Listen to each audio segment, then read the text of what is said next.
Alright, we're going to be doing a video here of making a bottle opener. I'm going to use another size stock than this. This is the only one I had right now.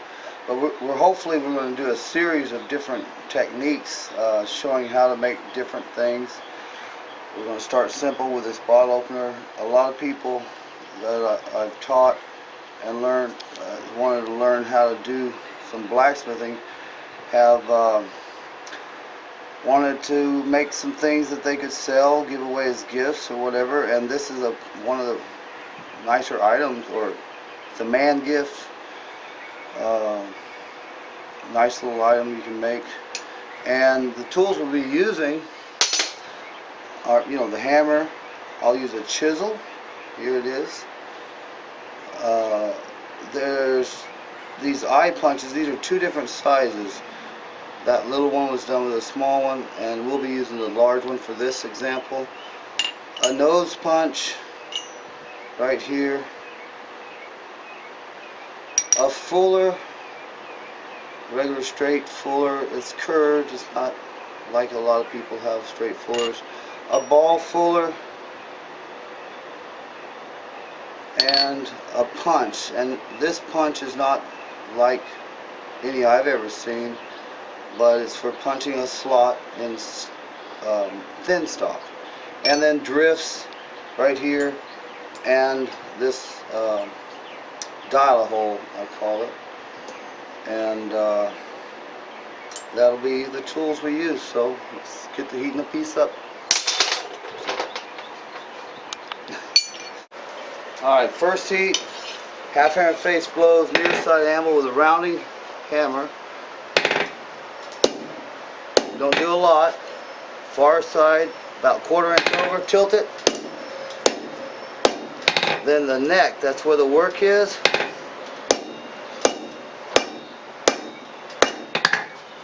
Round on flat. Bring it back to plane. Go do a little bit more on your neck. Spits the taper out, so now I'm going to planish, diagonal, run the taper, swoop. I'm going very slow so you can see this. You can do this a lot quicker. Set, diagonal, swoop. Diagonal, it's already been set, swoop. Back here, set, diagonal, swoop. Diagonal, swoop. Take it back to plane.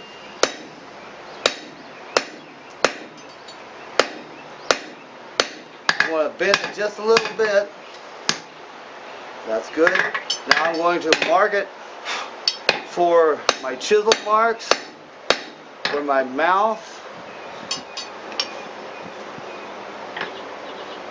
This one's going to be like if you were doing it in public and you don't want to do too much, you want to be real quick.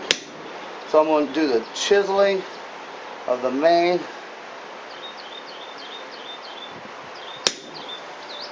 This mane can be different ways too. You can either direction. It depends on what you want. Now the picture I showed you, or not the picture, but there's a chiseling. I'm going to do the eye.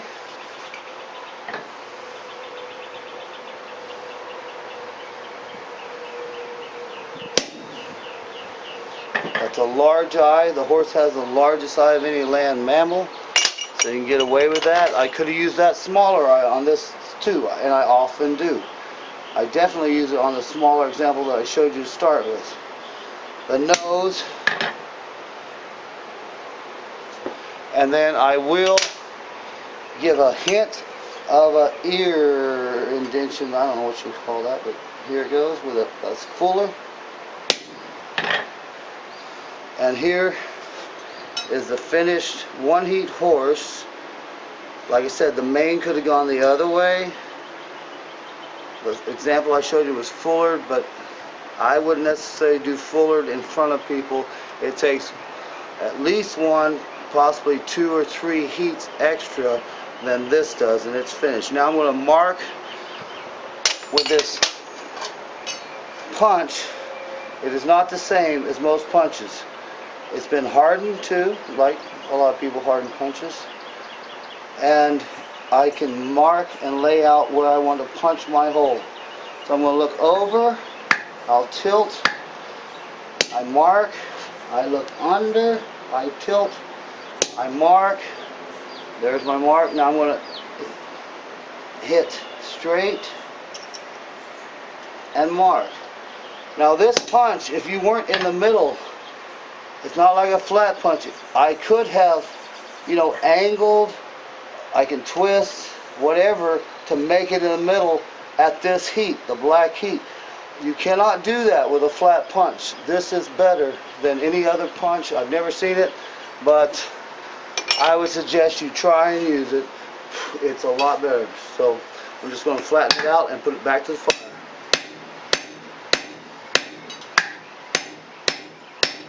And that's the first heat. You see it? Alright. Alright, I'm going to punch the hole. Don't hit twice on a punch. I get it out. I look. Looks good. Cool it off if it stays in there very long. I'm going to hit one more time to my anvil. This also is a lot quicker and more efficient than a flat punch because of the surface area contact. I'm going to hit the other side. I'm going to reestablish my shine line now. So I'm going to hit it to the anvil, and then I'm going to turn it over. You see the shine line? And I'm going to put my punch right there. I'm going to mark it. I can bring it over a little bit. So here I go. It looks pretty good. Now I'm going to hit one time nicely, or firmly. Check it again. Looks good. Now I'm going to drive it out with a 1, 2, or 3 shearing blows. There, it's on the anvil. So that, you see the plug? Now I missed it just a little bit. You can tell by the right here. But see where it's flat? Now I'm going to take a small slot punch, one that you open a hole. This is mild steel, and I'm just going to put it over the hole here, and I can get it out. You see, it just fell right out. You can see where I missed it on this side, right there, and here. There's, well, you can't see it as well on that side, but here's the plug right over here that will come out of that. And it makes a nice hole for when you're drifting. It's a lot better than a chisel. A chisel will always cause a burr or stretching of the material if done like the books say.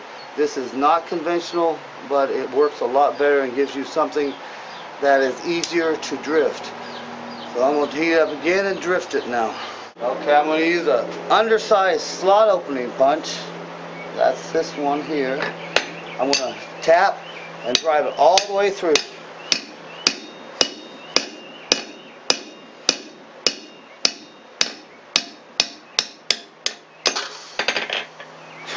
That one didn't fit my hole. I just made that one. Now I let the heat wick back. Now I have a round sizing hole. This is still undersized. I'm going to tap other side and I send it through. Now this is just, I'm going to forge this hole, but I could take, and I often do for other ones, a true size hole and would tap, boom, boom. You'd have to get that one out because of the time. Then I go the other side and tap and boom, boom. If I had the heat, I would have been able to take that all the way through. I'm just going to send it back the other way. But open the hole up. Now I'm going to score and cut this off in the next heat, and I'll show you what I do after that.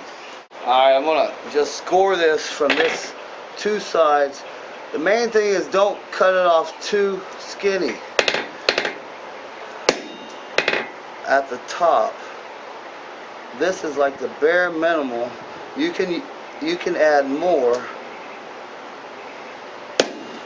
And I'm going to score that a little bit heavier over here. And a little bit heavier over here. Alright, so you don't want to cut this too narrow. I'm just going to break it off. Now I used to like file that off or whatever, but anyway, with this scoring it like that, you're going to be left with that much rag, and it's not much. You can forge that out, and I'm going to forge that over the horn in the next heat. So I'm going to get on the horseshoe side of the animal. Now I need to make a bar first, so I'm going to take these ears off. This.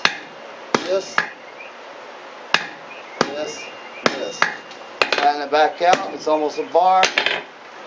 I'm going to go ahead and make it to a square bar. That's a rectangular bar. I use the round die of my hammer, and I go all the way around. That gets fat. I check it back. Now I'm going to do the diagonal. Now I'm going real slow. You can do this in one heat. I'm just showing you. I do the diagonal to hit the corner, reduce surface area contact. First I made the bar, now I hit the corner, now I hit the other corner. I'm not going to hit as hard because it's cooled off. You can take diagonals off at low temperatures, but I still need to forge. I'm just showing you that I'm going to keep reducing surface area contact. I will take another heat, although you could have done this in one. And I need to open that up to about an inch hole for this bottle opener. But see, I made corners and points, or sides. I slowed down so I didn't get this side as much as I did that. But that will point that end up. And then what I'll do the next heat, I'm going to go ahead and hit the corner one. Well, not now, but I would have if I would have made a point. But since it is where it is, I will go ahead and hit the point here, and then flatten it, and then I'm going to go right back to the diagonals, and that's going to open that up bigger and bigger. So, okay, hit the point, makes it fatter. I'll show you that too. It's all about surface area contact. Fatter, hit it down the plane, and then I'm going to hit the diagonals again with a rounding hammer. You saw when I missed that first blow, it just kicked back and bounced off and it did not damage it. That's another reason for that rounding hammer. Nice little edges.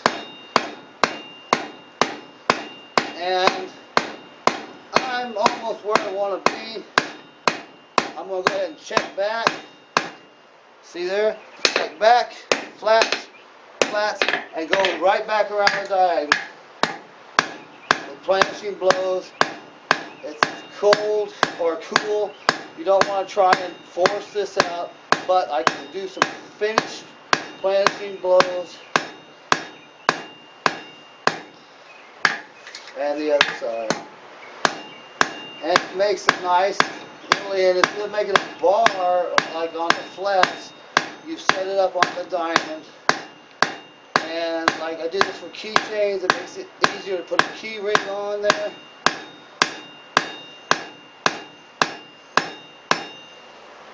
I don't worry about making it straight anymore, but there it is. And now I'll heat it up again. I'm going to drip this hole. I switched to my striking anvil because my little Henry Wright over there, a little small. I'm going to hit here. It straightens it. I'm going to turn it over and grab my tong again there. Should have put it down. And I'm going to go in here and hit,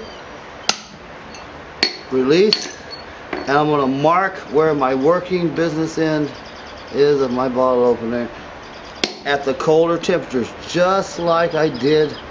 I'm going to centerize it with my chisel marks and things like that, my punch mark.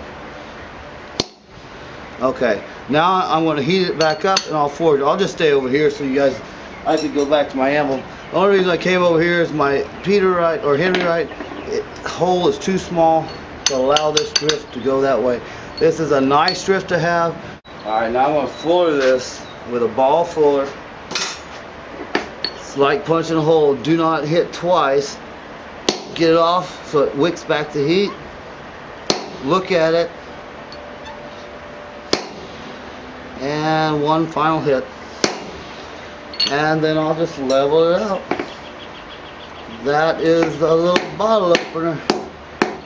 That inch hole allows you not to go too big where you have to flatten or straighten it out like a normal bottle opener or the ones that they sell in stores. I'm going to go ahead and put a black finish on.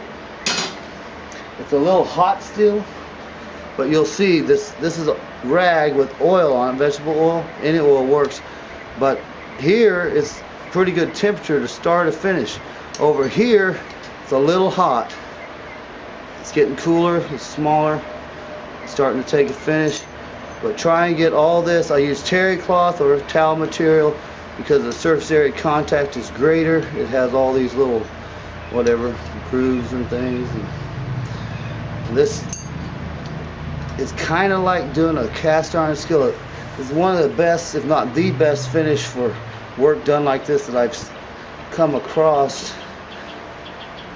And it's very durable. It holds up real well, and you can do it right when you're done with a piece. To clean it, this is a dirty rag. You just get a clean rag with oil, wipe it on, wipe it off.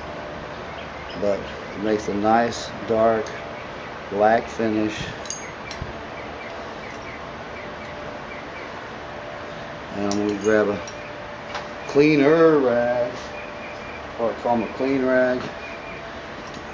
It's not that clean, but when they take it home or whatever, my rags get dirty and I don't keep them clean on me. All I tell them to do is wipe on clean vegetable oil and wipe it off, and it will clean it. So there it is. I can cool it off at this point too. And that's a chisel main. I'm going to go ahead and show you a fuller main, but I don't advise you doing this in public. They'll all want that and they won't buy this, and they don't pay any more for either, you know, one. So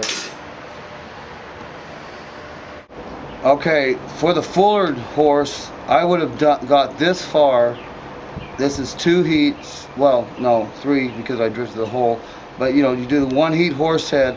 I only do the ear and the mouth because I want to fuller this. And if I want to do the bottle opener here, I want to go ahead and cut it off, do that before I do the mane. And so I'll heat it up, I'll cut it off, I'll do the bottle opener all over again. Okay, I'm just going to cut the thing off again just like before. I'll use flat die to cut something like this. I'm just scoring it. Usually I cut quite differently with a round die, but not for this. Alright, I'm going to break it off just like before, and this time I want to just go right to it and forge it out. It's proud, it's even prouder than the last one. But give me more material. So forge this out again, hit the ears.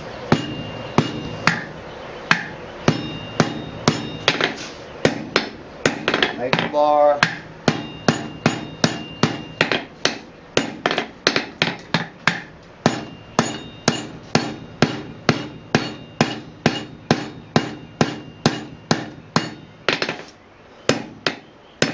Diagonal.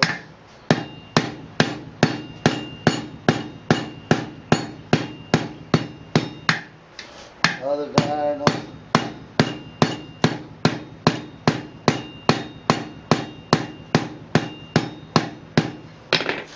Check, check, and finish diagonals.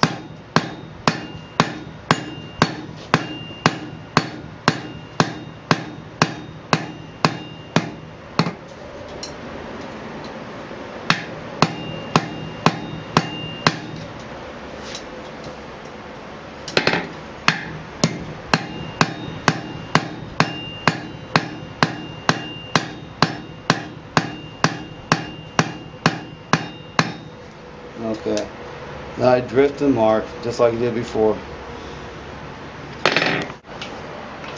Okay, same thing as before. Before you hit it, get your hammer before you put it in. Get it off. Turn it over. I can go on either side of this bottom. I'm going to do this the other side just to show you a little difference. And I mark the fuller line. That looks good. I'm going to remark. Still looks good. One more time. It's hot. I'm going to go ahead and mark this jaw too with it, because a lot of times when I fuller, I'm going to enhance the jaw quite a bit. So there. Now I'll heat it back up. I'll do this. I'm not going to worry about this just yet, but alright, so I'm going to fuller the mark with heat. Don't leave it on. It'll tilt off your hammer and wick the heat back. Hit twice, it's just going to suck it away, shadow it up, and you can't get anything done. Alright, there's the bottle opener. I'm going to just level it out and show you. And it's just on the other side. See? Either side's fine. Now I'm going to mark out and lay out my fuller marks. I'll go ahead and do it here, I guess. You don't do it while it's hot. You do it at the colder temperatures, just like I was showing. And I'll go ahead and do it over here. I'll be doing it over there with mine. This is the other fuller. I'm going to mark a line, mark another line, and another line. Just try not to crowd your fullers. See, I'm spacing. Alright, that's about all I'm going to get with this one. So I'll just go ahead and make a deeper mark. That's so I can feel it instead of have to find it at the forging temperatures when it's glowing.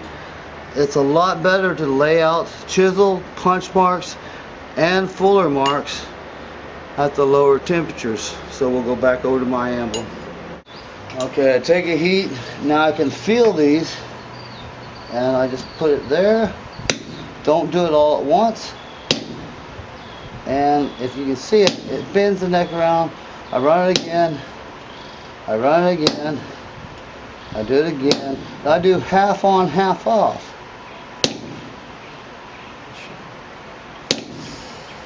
And it scallops a little bit more. See? Now I'm going to turn it over, and with that heat, I want to do a little bit of this. Actually, with the way this is, it's fine.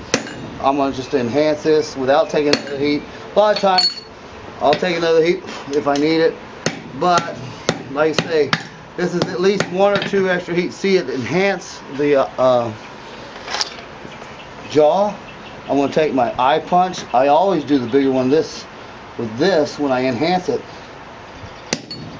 I use the littler one a lot of times with the other, and I'll do the nose when I don't enhance it. And on the smaller ones, like the first one I showed, I use a little eye. I make these that fit on your ring finger. And there it is. I'm going to brush it, and I'll put the finish on. I'll flatten it after I brush it.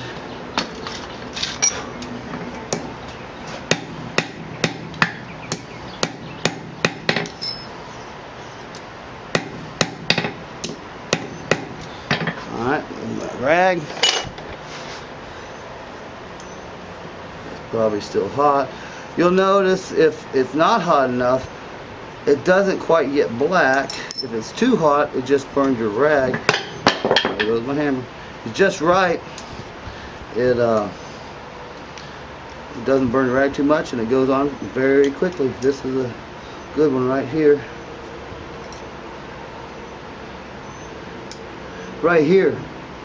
See that? It's brownish. I don't know if you see it on there. That's a little cool. So all I do is heat it right back up real quick. And I'll go ahead and do that. And I'll gray it up. So it's grayed up just a hair. And I wipe it on. and you can tell by how it burns off too. Just don't get too hot. If you do, it just burns your rag. Also, don't touch this with your fingers. Ask anyone who ever has. That black oil finish is pretty hot compared to red hot metal. It cooks your flesh more, where red hot sears your juices in. And I'll go ahead and wipe it off with a clean rag. I usually would make these in public, and you can sell every one you make. Also, they make nice gifts. If you want to do it for your family and friends, do that. I've also got some other things like my rag here. See, that's a little bit, I mean, it's all old. It's been several years old, but that's enhanced. It's 3/16 instead of 1/4 by 3/4. And you see, I put the fuller mark with a different size fuller on this side. Mix them, match them. I also ran a straight fuller right over here, and different here. Do what you want. It's up to you.